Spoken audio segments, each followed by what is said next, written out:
Yun mga ganon. Ewan ko kung sinasadya yan.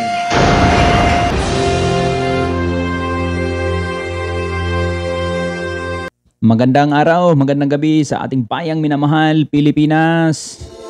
Former President Rodrigo Roa Duterte na bigla at nabulabog sa kalagitnaan ng kanyang pag-speech mga kababayan ay agad tumunog itong curfew siren ng Dumaguete.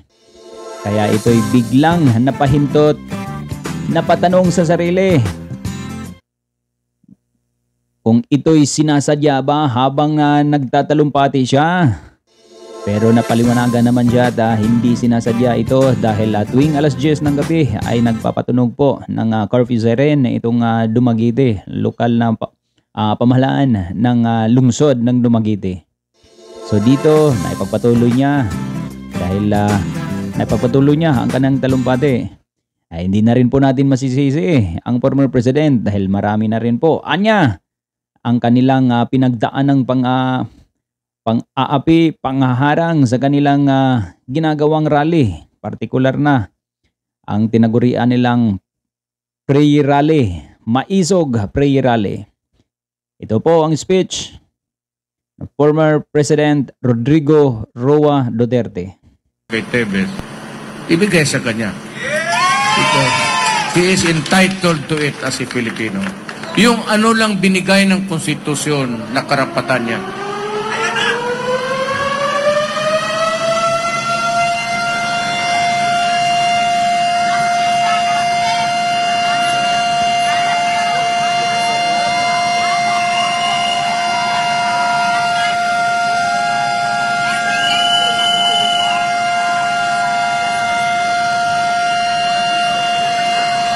Humuhurot pa ng baterya ng buwang. Yun mga ganon. Ewan ko kung sinasadya yan.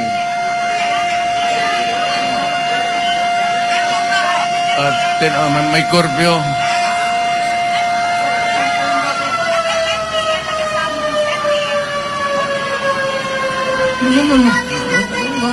Nga naman 10 p.m. muli na mo? Ano ng pulis na oy buang undang dia wala na noong kung asa nga ita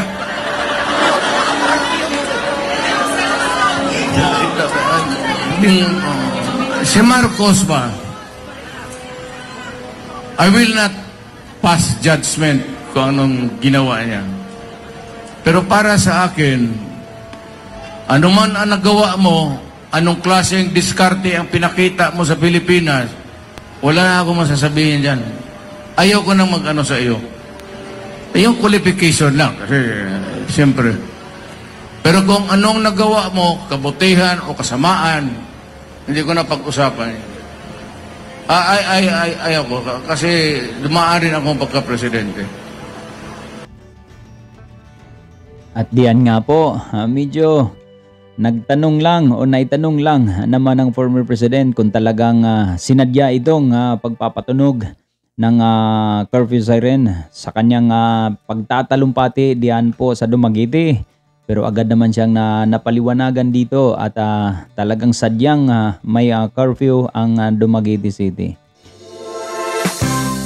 Kayo mga lods, mga kababayan, may pang-aapi bang nagaganap dito sa Maisog Rally na pinangungunahan ng former president at ang kanyang mga alay po dito, kanyang mga kaalyadong mga partido and kanilang mga taga-suporta, taga-sunod sa kanilang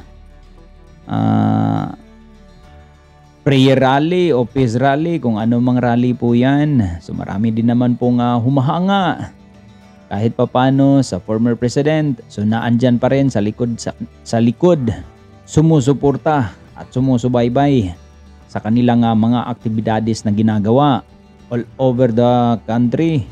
Pero ika nga, medyo sa ngayon nakikita naman natin medyo limitado ang kanilang galaw rito dahil syempre alam naman po natin nahaluan ito ng politika At medyo hindi din maganda naman sa part ng administrasyon dahil kung nananawagan ang grupo ng mga DDS na bumaba na sa pwesto itong si PBBM, hindi naman po maganda din dahil alam po natin kung bumaba si PBBM medyo may conflict of interest dahil ang vice presidente ay isang Duterte na naman.